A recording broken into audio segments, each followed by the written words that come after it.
Hello guys, and welcome back to Hey Manager with me Alex, and today we're going to go through the midfielders for your fancy Premier League team. Now it is Wednesday, we are 2 days away from the deadline. We're going to get in there, I'm going to try and get 2 videos out a day. Today it'll be one of the Birmingham City saves, and also this video today at 8 PM, and then tomorrow it'll be 6 PM for the forwards, and my final FPL team for game week 1 on Thursday night at 8 PM. Getting ready for Friday. So let's get into the action. Today it's the midfielders. I'm going to give you my midfield options. Now these aren't going to be your Brunos, the Sakas, your Cole Palmers, your Salahs, your Sons. It's going to be players that I think you could probably shove in your team and get returns every other week. You're looking at a very, very good selection of midfielders here. So let's have a look at them with you now. So Alejandro Garnacho is our first one that I'm going to go through. Now today I think Garnacho will start on Friday for Manchester United against Fulham at home. I think he's going to start. He didn't start in the Community Shield, but we did see Mount starting in there with Bruno in like a forward 2. But I think Ten Hag has probably watched that game and realised the impact that Garnacho had, scoring that goal from the right-hand side.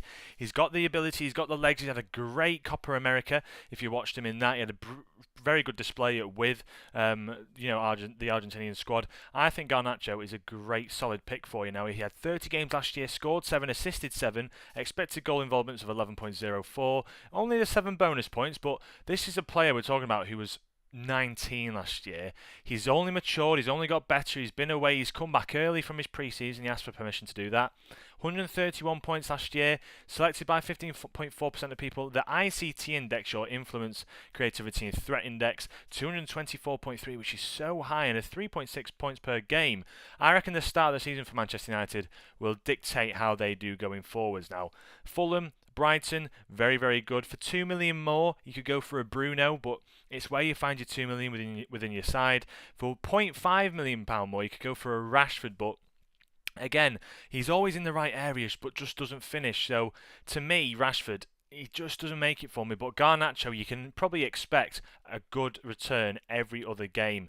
Now, we do see the rise of Amad Diallo. We've seen how good he is in pre-season. Can he play on that right wing for them? We don't know. What's the lineup going to be? Højlund's out injured, so it'll be Garnacho on the left, Amad on the right, Rashford up front. Will we see Zirkzee start? We don't know. Bruno Fernandes, again, probably a better pick for now because he will be on free kicks and penalties. But Garnacho, a brilliant choice for your sides. Next up, let's have a look who we've got next. Morgan Gibbs-White. So Morgan Gibbs-White last year had a fantastic year for Nottingham Forest, and Nottingham Forest are probably the best opening few fixtures to start the Premier League that we've seen out of all teams in the league this season. So Gibbs-White, a £6.5 million defender. He has Bournemouth, Southampton and Wolves all in a row. So 2 home games and an away game against Southampton, which, well, a promoted side that we can see probably going to have struggles this year. But I think Forest, everything seems to go through Gibbs-White. Absolutely everything. He's 35 starts last year, 5 goals scored, 12 assists. You can go for a Hudson-Odoi who's 5.5. You can go for an Elanga who's 5.5. But again, everything seems to go through your Morgan Gibbs-White, who drops deep. He's going to get the tackles in. He's absolutely fantastic for getting you points and just getting the ball forward, progressive passes, progressive carries as well. Bonus points of 13 last year just highlights how good he has been in that Nottingham Forest side. A 3.8 points per match, which is so high, really, really high, and 142 total points. I think the ICT index doesn't really do him justice, 235.6, which is so high again. I think he's 16th in the league from last year, and then selected by only 5.7%. Now, I know your Hudson-Odoi is your 5.5 million, but everything, as I keep saying, your Chris Woods, are we going to see a Hudson-Odoi sort of, cross the ball into Chris Wood, be able to get that many, it's the pulling power of a Hudson-Odoi for me for 5.5 million.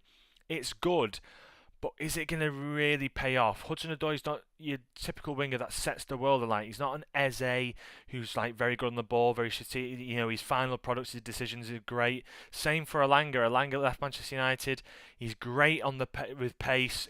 He's great creatively, I think, to be honest with you, but actually finishing, I don't think he's really got that much. Gibbs-White, that focal point that brings it all together, that extra pass, that pre-assist, he just seems to be the maestro of that midfield. So Morgan Gibbs-White for me he's got to be in your side for 6.5 million. It's a great start for Nottingham Forest, and 5.7%. I think that makes him a differential. Next up, we've got Luis Diaz. Now, Luis Diaz, I've not gone for Salah in my side, and there's a good reason for that because I don't think Salah's had that great a pre-season. He had plenty of time off. He didn't have a fantastic back end of last season. We saw Liverpool struggle. I think this year it's Luis Diaz's year. Now, last year he did miss out a few games. He played through it a little bit. Obviously, we had the unfortunate occurrence where his dad did unfortunately get kidnapped by one of the gangs in Colombia. But what we've seen from that is that Luis Diaz, he's developed. He's come back. He's been very strong for them for the last few games of last season. After that. And I think this year will be his year. I think without the unfortunate events that have occurred, there'll be no distractions, hopefully, this year for Luis Diaz. 7.5 million. He's got a brace pre-season.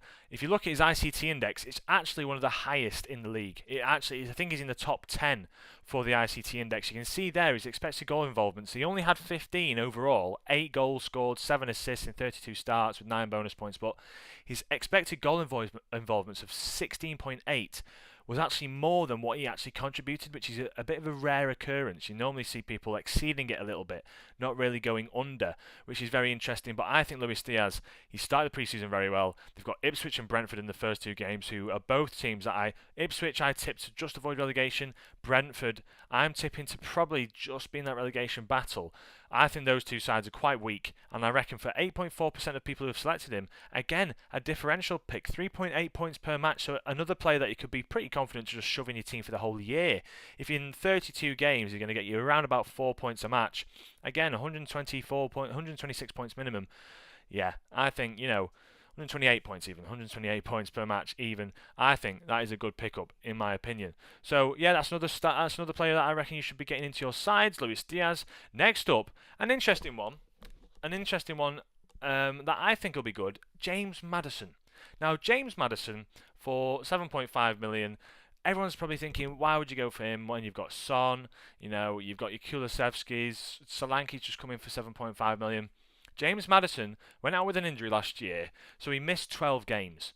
Now, if you look at the stats on the screen from 26 matches, that's 11 assists, 4 goals, and expected goal involvements of 12.74, bonus points of 9. He managed to average 4.2 points per match, which is unbelievable, which is really, really good returns. 117 points through the year, 221.4 ICT index, and only selected by 4.6% of players, which I can't fathom. Now, James Maddison, they play Leicester, they play Everton, and they have a difficult run of games. It's Newcastle.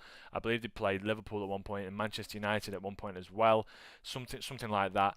But I think James Maddison, you've got to have him in your side at one point. You've got to have a Tottenham midfielder. Pedro Porro is a brilliant choice.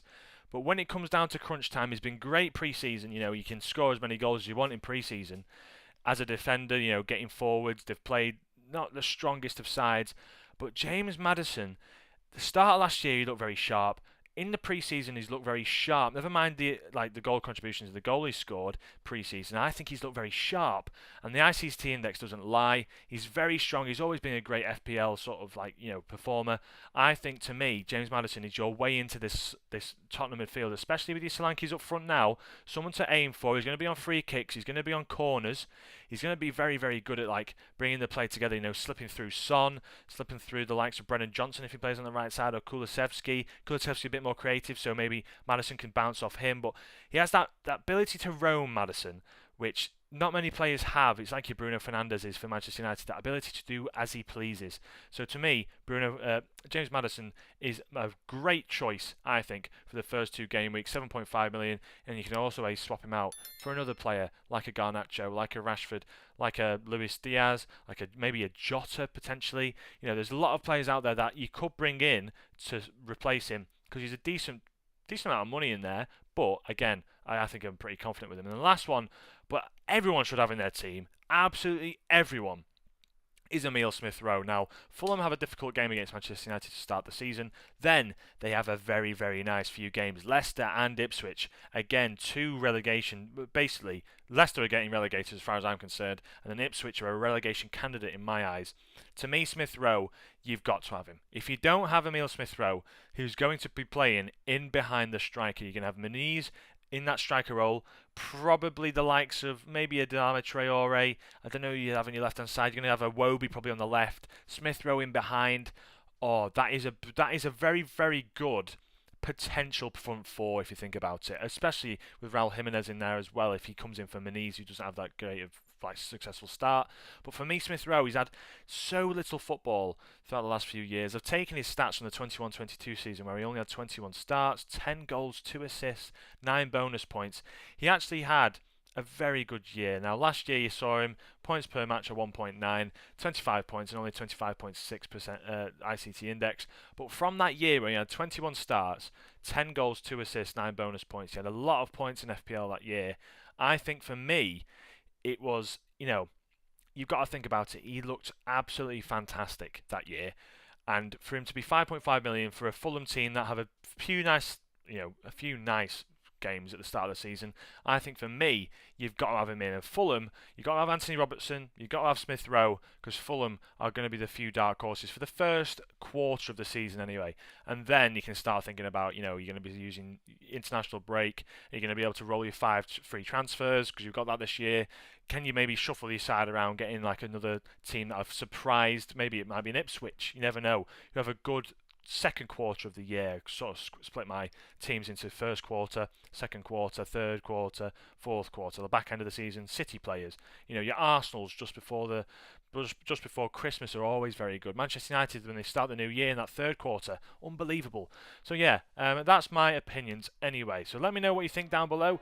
Let me know who you're going to get in your midfield. It's always a very interesting one to start off the year with FPL. You've got to sort of commit. You've got to go for who you know is going to start. That's the key ones. I think Luis Diaz definitely starts. Quansah is always a player that's everyone's talking about at the moment. He doesn't.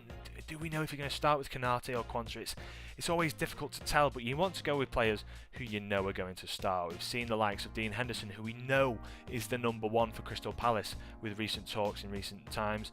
With your Onanas, Martinez is always screwed on for Manchester United when he's fit in defence. We know for a fact that Bruno's always a screwed on favourite. Odegaard's always going to play. Those types of players you want to get into your side, and even if you have to go for a team that might not potentially, you might not reap the rewards from, but you're going to get a little bit of playing time out of, it's always worth it because they're always going to be able to take that opportunity if it comes to them. So that's my players, that's my midfield. Let me know down below in the comments who you're going to pick. And yeah, thank you guys for watching as ever. If you did enjoy the video, please leave a like, subscribe if you are new. An 8 PM video. I hope you're enjoying this. I hope you're going to enjoy the next one tomorrow, my Game Week 1 confirmed squad tomorrow, Thursday, 8 PM. So I'll see you then. From me, Alex, have a great day. Ciao.